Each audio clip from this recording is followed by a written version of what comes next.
Hey folks, and welcome back to Glenn and Adrian's Rock Talk. That's Adrian. And that's Glenn. And this week we're doing a lot of firsts. And another one today is going to be Foghat. We have never touched on this band before. Somebody actually pointed that out in the comments, and I said, oh, we've never done Foghat? Really? And so here we are doing it today. We're going to be looking at Slow Ride. This is a song that we heard. I never really paid a lot of attention to it, but I definitely know the chorus. But what makes this special is there is live footage put behind the audio to this, which is apparently from 1981. I don't know where the audio is from, if it's from the same show or not. It may not be, but there's live footage here, and I thought, well, that'd be interesting because we've never seen the band perform before. So we'll go ahead and we'll take a look at that. This actually looks like an extended version at 8 minutes, so we get a very slow ride on this one. So, Adrian, do you know anything about Foghat or Slow Ride or any of this? Oh, Slow Ride is just, I remember it was a big song. Do you know the song? Besides the chorus, do you know the song at all? I couldn't tell you. Okay, good, because that's where I'm at too. So we kind of know the song, but don't really know the song. I never actually sat down and played it before. So we're going to do that right now, and we will discuss afterwards. Sound good, Adrian? All right. All right.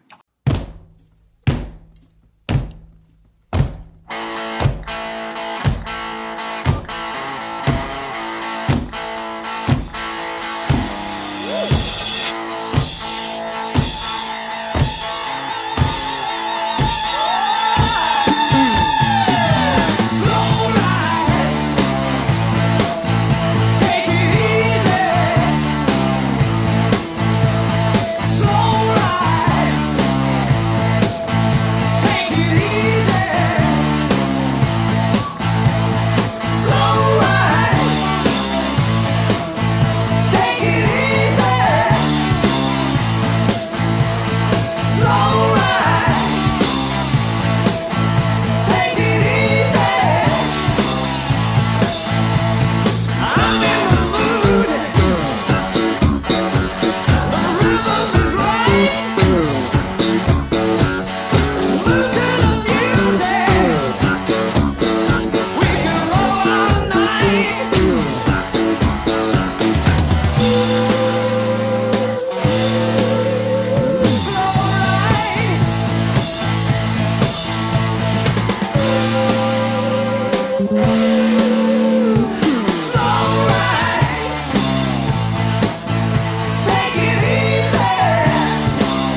gotta rock all night.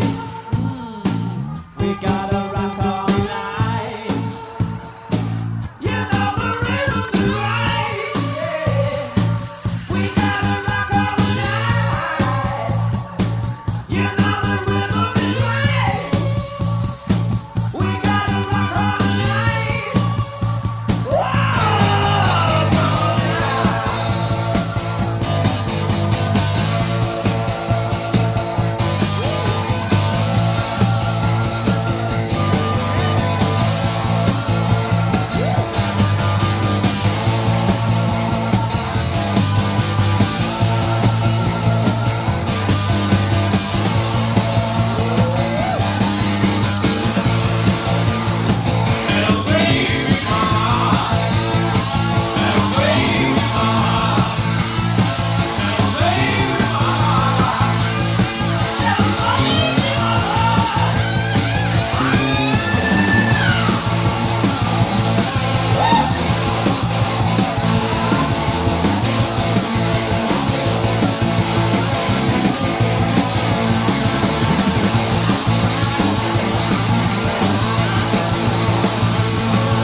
Well then. Hey, let's jam. Yeah, man. Let's jam on Slow Ride. Yeah. Yeah. That gave me 70s vibes for sure. And Yeah. once again, it gave me just a dab of Spinal Tap as well. Yeah, a classic song from the 70s. I mean, this was, I remember this was pretty big because I used to hear it a lot on the radio. But that, yeah, all those parts that were not the chorus were not as strong as the chorus. So it was cool. I liked the jam at the end, but really the chorus was the hook. It was the clear hook in the song. The rest of the stuff was almost incidental. Like, we've got this great hook. Let's write a song around it, you know? Yeah, one of those songs that changes tempo, at least during the jam. And they were really rocking it at the end of it. Yeah, I like the tempo changes, something you don't hear as often. We've touched on that before, even recently. You know, some of these older bands, they would change the tempos, and you just don't hear that these days. It's a little too adventurous, I think, for new creators using just their digital tools, you know, putting loops together and things. You don't hear a lot of tempo fluctuation. And you know what? If you're looking for a new thing to use, to put in your toolbox, if you happen to be a music creator, that is one thing you could do that would perk up ears in a hurry. So interesting. I'm wondering if that was the studio track for the song. So let me see if I can find out something about that. It was just that it was super long, and I thought that it was a shorter. No, okay. So it was from the album Fool for the City, and in fact, that must have been the studio track. Interesting, because it is 8 minutes long. And of course, the single version was probably a lot shorter. Yeah, 356. So their highest charting single, it made it to number 20 in the US and number 14 in Canada. Good for them. That was their fifth album. They apparently came together. I guess they had some people from Savoy Brown when they started. It's an interesting band. They're a lot of fun. I did notice that they weren't necessarily the tightest band. It seemed like a number of the members during the course of that studio track, which made it onto the album, missed various cues. You know, like, okay, we're going into the chorus now. Everybody go, bam, bam, boom, boom. And I saw them miss it a few times there. There was another section. Same thing happened. You know, it's like, okay, guys, well, good song here, but, you know, why not work it out properly and then record it? I guess it didn't matter because it was a top 20 hit. That was my take on it, I think, was like, okay, it's cool, but boy, that's awfully loose. No, the chorus, like you said, the chorus has a certain hook to it. And I think that's probably what I remember most, but I mean, it's good. So they have a little bit here about how the song was written. It says, according to drummer Roger Earl, the song was created during a jam session with then new bassist Nick Jameson. And actually that sounds like what it is, you know, and that bass player was really good, by the way. He says, Nick had a cassette player and he would record whatever we played there. As I recall, the whole song was written, the middle part and the bass part and the ending were all Nick's ideas. Basically, Nick wrote the song, but we just jammed on it. Yeah, okay. And Nick cut the stuff up so it made sense as far as the song goes. And then Dave Peverett, the band's then guitarist and vocalist, said, I've got some words. Slow ride. Take it easy. And that was that. Quick and dirty. Good for them. I mean, that song gave them a career, essentially. After that, I'm sure they can still go out and gig, and maybe they are. Yeah, apparently they're still around and they're still playing. They knocked it off in 1984. And then in 93, they picked it back up, and they've been going ever since. Okay, folks, well, why don't you let us know what you thought of this? And if you're a Foghat fan, if you've ever seen them live, do you know any of their other songs? Is there history that you can give us? Is there any details in here that you think we missed? Anything like that. If you can add to the story, please do so below. We'll be interested in seeing your thoughts and experiences. And if you enjoyed this video, please give it a like. And if you enjoyed our presentation, please subscribe. All right. Thanks so much for joining us today, and we'll catch you on the next one. All right. Take care, folks. See y'all later.